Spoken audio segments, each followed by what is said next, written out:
আজ অক্ষয় তৃতীয়া, তাই অক্ষয় তৃতীয়া পুজো উপলক্ষে আমাদের দোকানে পুজো হয় প্রতি বছরই। তো এই বছর মা একাই সমস্তটা অ্যারেঞ্জ করেছে।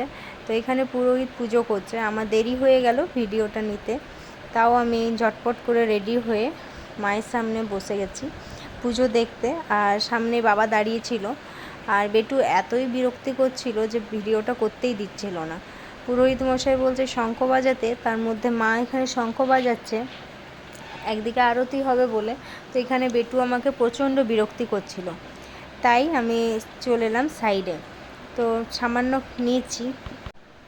এইখানে বেটু আবার চাইছে আমিও শঙ্খ বাজাবো, তাই বেটুকে মায়ের শঙ্খ বাজানোর পরে মাকে বললাম যে বেটুকেও একটু দিয়ে দিতে। তো বেটু এখানে কান্না তো থামেই না, মায়ের শঙ্খ বাজা শেষ না হতেই ও বলছে আমার চাই শঙ্খ, আমি বাজাবই।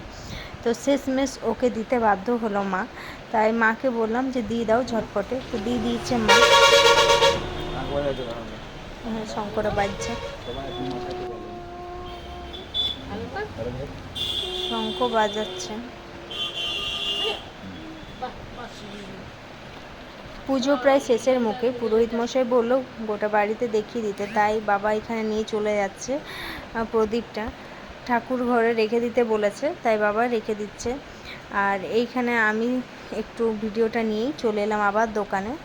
মা এখানে প্রসাদ সাজাবে, তৈরি করছে সবাইকে প্রসাদ দেওয়ার জন্য। তো এখানে একটু ফল কুচিগুলো কেটে নিচ্ছে, তো তার মধ্যে মায়ের খুব অসুবিধা হচ্ছিল। তো মা বললো তুমি একটু করে দাও, তাও আমি একটু সামান্য নিয়েছি ভিডিওটা, মা যতটা পেরেছে।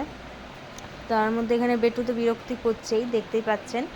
এখানে বেটু আবার কলা নিয়েছে, সামান্য নিয়ে মা আমি ফলগুলো কুচি করে দিয়েছি। তো সামান্য নিয়ে তারপরে মা এগুলো মিক্স করে দিয়ে প্রসাদ পুরো মিক্স করে নিয়েছে।